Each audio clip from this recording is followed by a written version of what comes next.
Ne laissez pas les GAFA décider de ce que vous devez voir ou non, c'est votre choix qui compte. Si vous voulez recevoir des actualités fiables et non censurées, abonnez-vous dès maintenant à notre newsletter sur le site internet de NTD français. De cette façon, peu importe ce qui se passe, vous aurez toujours accès à nos contenus. Vous pouvez aussi regarder nos vidéos directement sur ntdtv.fr.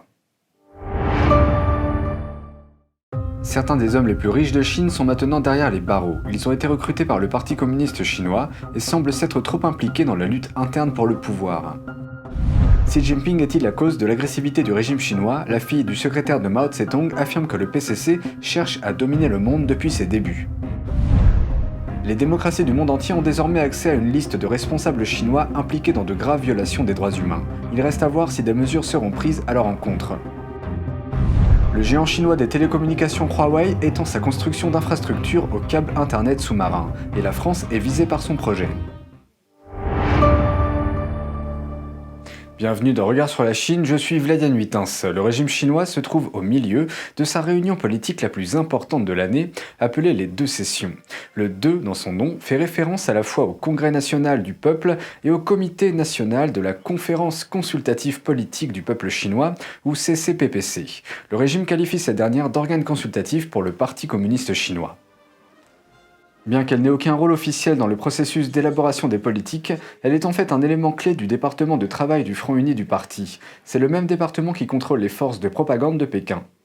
Le comité recrute des Chinois influents dans des sphères non politiques telles que le monde des affaires, les universités, l'industrie du divertissement et les minorités religieuses et ethniques. Et il leur demande de contribuer à mener à bien le programme du Parti communiste. Son directeur général insiste souvent sur la nécessité de respecter la ligne de la politique du Parti communiste. Et les membres de l'organe sont parfois appelés vases politiques.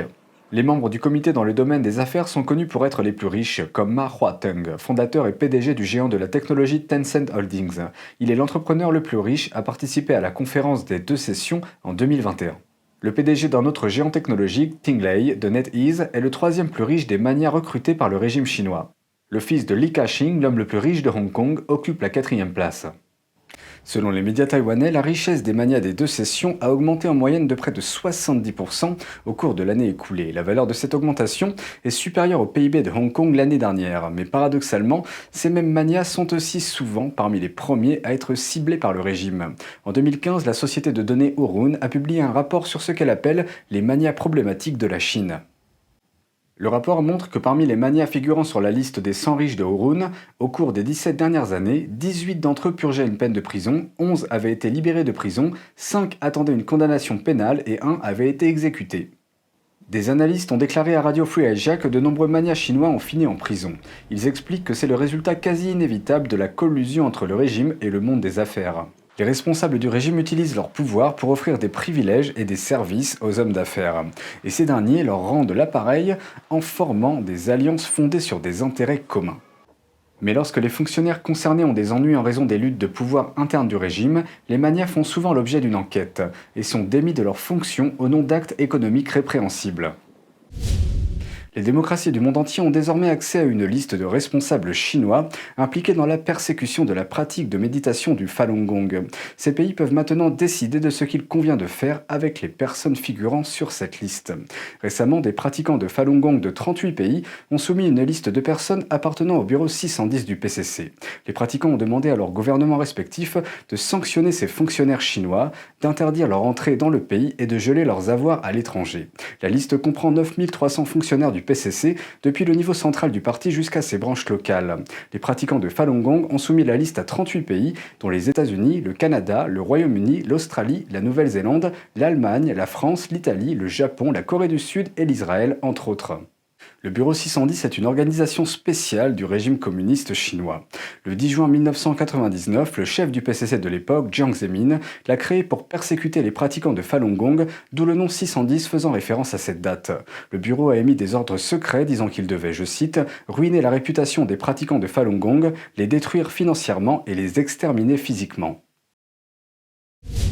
Certains pourraient dire que le Parti communiste chinois est devenu plus agressif à cause de Xi Jinping, mais la fille du secrétaire personnel de Mao Tse-tung affirme que l'ambition mondiale du parti n'a jamais changé. La fille du secrétaire d'un leader communiste fait la lumière sur le régime chinois.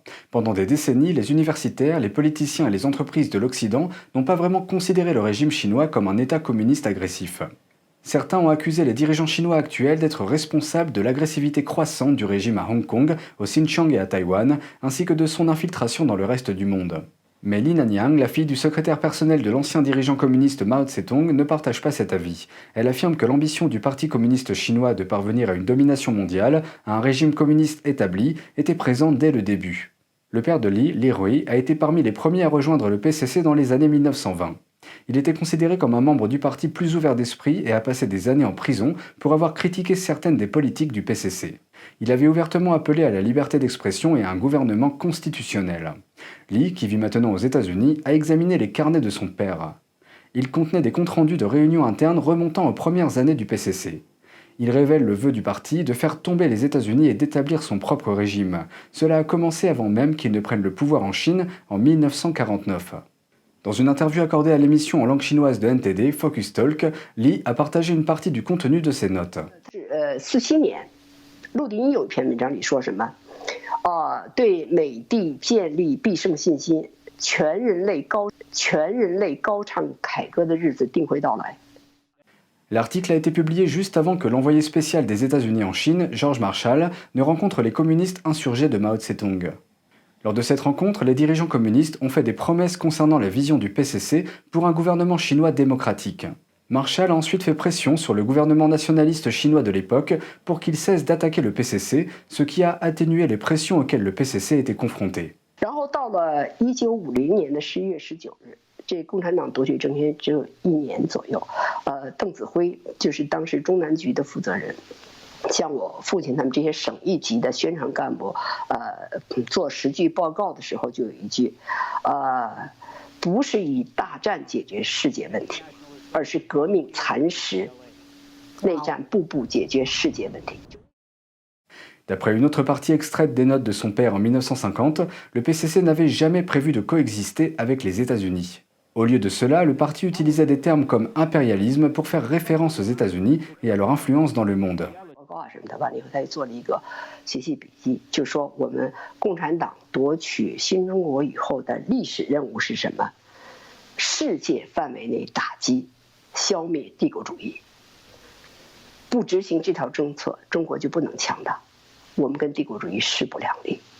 À la fin des années 70, la révolution culturelle avait déjà plongé la Chine dans la tourmente politique et économique. C'est alors que le PCC a changé de cap. Son dirigeant, Deng Xiaoping, a commencé à autoriser l'économie de marché et à encourager l'engagement avec l'Occident, bien que son objectif ne soit pas de transformer la Chine en une société capitaliste. 83年9月21号，中组部的办公厅，不是中组部开部的办公会议，传达邓小平对邓丽群4个人的讲话内容。现在我们的开放政策，有人说我们是投降主义。 这是错误的，社会主义必胜，资本主义必败。开放政策不是投降，是我们的步骤。我们实行开放的目的是发展社会主义，引进技术，引进他们西方的先进管理方法。 Li a déclaré que même les dirigeants les plus ouverts du Parti communiste, comme Hu Yaobang, s'en tenaient aux ambitions mondiales du PCC. 1983年12月9号，这个胡耀邦 从日本访问回来，做了一个访日报告。这里讲的是什么呢？我们要慢慢的捞，不要捞一把再说。就说跟这些资本主义国家接触的时候，跟西方国家引进技术的时候，我们是要慢慢的捞。然后呢，我们要跟他们，我们要放长线钓大鱼，要跟他们讲信，就是信誉的信，谊就是友谊的谊，义 就是义气的义，不要只五口之家，看远大些，把国家搞好，带动全世界走向共产主义。 Elle explique que le temps et les changements de dirigeants ont peut-être modifié les méthodes spécifiques utilisées par le PCC, mais que les objectifs finaux n'ont pas changé. 所以你想想，就是习近平到今天的这个 东西，有的时候你觉得说他是回归在了毛泽东，其实呢，邓小平到胡耀邦到习近平他也有他一以贯之的一个基本点是没有变的，就是他们一直以为共产主义是一个最后要在全世界实行的一个最美好的制度，而苏联垮台以后，这个领头羊应该是中国共产党。Le géant chinois des télécommunications Huawei étend sa construction d'infrastructures mondiales à un autre domaine, les câbles Internet sous-marins. Huawei va bientôt construire de nouveaux câbles Internet pour la France. Il s'agira d'un câble sous-marin de 75 000 km de long. Il partira de Chine et aboutira dans le port français de Marseille. L'implication de Huawei dans cette infrastructure a suscité des inquiétudes en ce qui concerne la sécurité du pays. Ceci à cause de ses mauvais résultats en matière de sécurité. Selon la loi chinoise, l'entreprise est tenue de partager des informations avec le PCC. En 2019, les États-Unis ont mis Huawei sur une liste noire commerciale. Ils considèrent Huawei comme une menace pour la sécurité nationale. Selon Bloomberg, le port français de Marseille est un endroit facile pour l'écoute des câbles. Il y a un risque que Huawei construise ce qu'on appelle des portes dérobées pendant la construction. Et cela lui permettrait de voler des informations. Robert Spalding, ancien général de l'armée de l'air américaine, affirme que les câbles et les commutateurs chinois sont à l'origine de la redirection du trafic et des écoutes. L'année dernière, le secrétaire d'État américain de l'époque, Mike Pompeo, a mis en garde la communauté internationale contre la subversion du renseignement par le régime chinois au moyen de câbles sous-marins. Malgré cet avertissement, le gouvernement français a autorisé Huawei à construire le câble. Environ 400 câbles transportent près de 98% des données Internet et du trafic téléphonique dans le monde. Les États-Unis sont propriétaires de la plupart d'entre eux. La Chine, quant à elle, détiendra 11% des câbles sous-marins dans le monde à partir de 2019. Depuis le 1er février, la chaîne NTD TV vous propose chaque jour 1 heure de programme en français, accessible gratuitement sur les canaux suivants: Orange, canal 548, Free, canal 799, SFR, canal 921 et Bouygues, canal 802. La première diffusion est programmée à 20h, avec une rediffusion le lendemain à 13h. Vous pouvez aussi retrouver toutes nos vidéos en vous rendant directement sur notre site internet ntdtv.fr. C'est tout pour aujourd'hui, merci d'avoir suivi Regard sur la Chine. Je vous rappelle que vous pouvez vous abonner à notre newsletter sur ntdtv.fr. Prenez soin de vous et à bientôt.